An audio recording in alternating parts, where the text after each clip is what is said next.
O trovadorismo durou de 1198 a 1434 e teve sua origem em Provença, na França. Durante esse período, o mundo estava vivendo o que chamamos de Idade Média, também conhecido como Idade das Trevas. Nesse período, a sociedade era dividida em feudos. Esses feudos eram propriedades dos senhores feudais que concediam abrigo e segurança aos servos, que retornavam o favor aos senhores feudais com contribuições de impostos e com favores ao seu senhor. A sociedade era teocêntrica. Sendo assim, a Igreja Católica tinha muito poder sobre a sociedade. Tudo que contrariava as vontades da Igreja Católica profanava ou ia além do que a Igreja Católica lhe permitia. Era pecado e muitas vezes levava à condenação de morte. A língua falada naquela época, em Portugal, era o galego-português.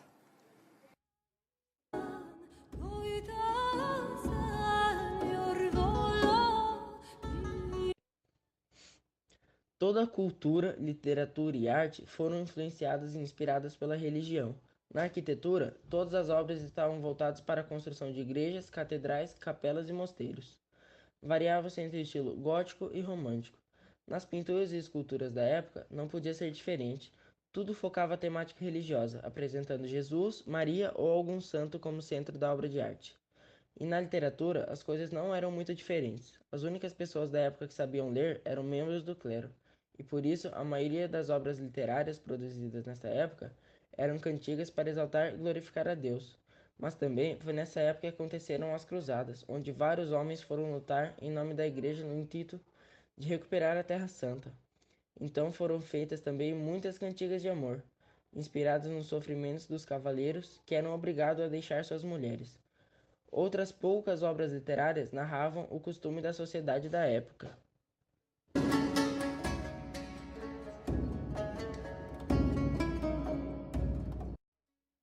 São chamadas de cantigas trovadorescas, cuja característica se finda em composições poéticas, cantadas e acompanhadas por instrumentos musicais, dentre eles viola, lira, harpa, flauta, alaúde e pandeiro.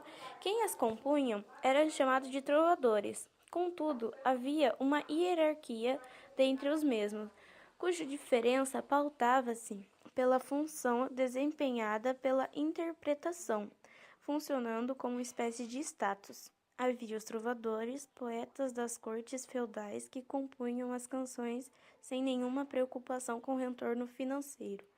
Os jograis, segréis ou menestréis eram homens com condição social inferior que iam de castelo em castelo no intuito de entreter a nobreza, exigindo com isso alguma forma de pagamento. Soldadeira ou jograleza, moça que dançava, tocava castanhola ou pandeiro e cantava.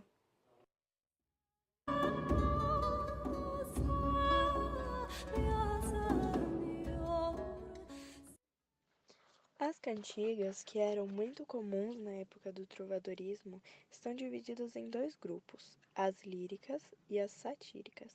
Dentro das líricas, nós temos as cantigas de amor. Nas cantigas de amor, o eu lírico sempre é masculino e expressa seus sentimentos em relação à mulher amada, que é sempre de uma classe superior à do trovador. O laranja quando nasce, nasce verde redondinha. Tamenti quando nasce para ser minha. E de amigo. Nas cantigas de amigo, o eu lírico sempre é feminino. O trovador dá a voz a uma mulher que se queixa geralmente da ausência do amado.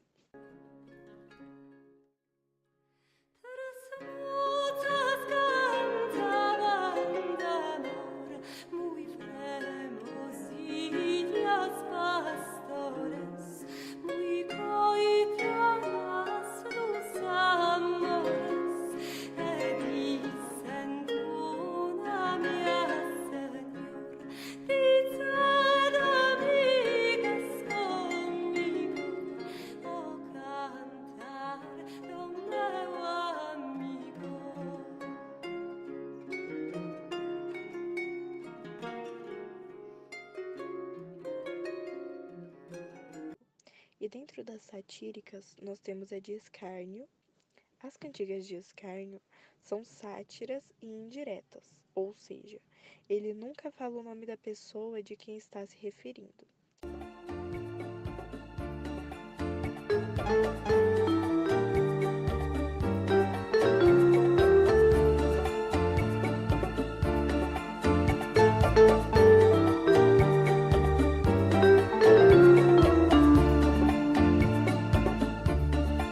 Ai, dona feia, fostes vos queixar, porque nunca vos louvem meu trobar. E as cantigas de maldizer são sátiras também, porém são diretas. A pessoa atacada é sempre nomeada e a linguagem é de baixo calão e na maioria das vezes acompanhados de palavrões.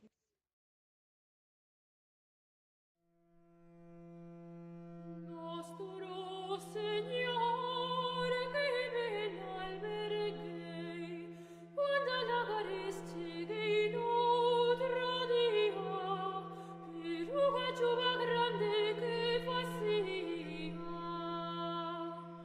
Compra Deus e adica cei, Martim Fernandis e disse massi, paghi vigni cardenali, in samba gio contra uivia.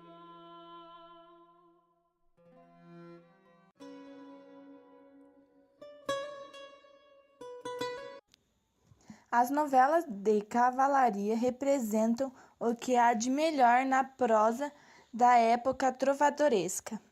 Foram originadas das canções de gestas, canções guerreiras em versos cujo centro era heróis ou até mesmo rebeldes, visionários, lendários por suas ações em prol do bem comum. A temática das novelas de cavalaria tinha como foco as aventuras fantásticas vividas por cavaleiros da Idade Média, nas quais os destemidos cavaleiros enfrentavam batalhas sangrentas em nome de Deus e pelo amor de uma donzela.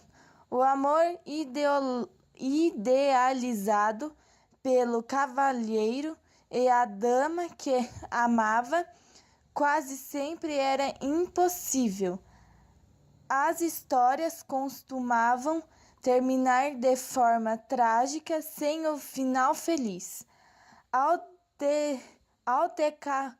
decorrer da história, ocorria uma provocação da honra, lealdade e coragem do cavalheiro em várias situações, como, por exemplo, batalhas, aventuras, torneios e lutas contra monstros. Alguns temas eram ligados às batalhas entre cristãos e muçulmanos durante as cruzadas medievais e possuíam referências a período histórico míticos do passado. Havia o uso de locais imaginários, como, por exemplo, terras fantásticas e míticas. Essas histórias apresentavam códigos de consulta próprios dos cavaleiros medievais. Ainda não se sabe como tais manuscritos passaram para o galaico português. No entanto, é certo de que antes de viver para o português, foram traduzidos para o francês e daquela língua para a nossa língua, ainda em português arcaico.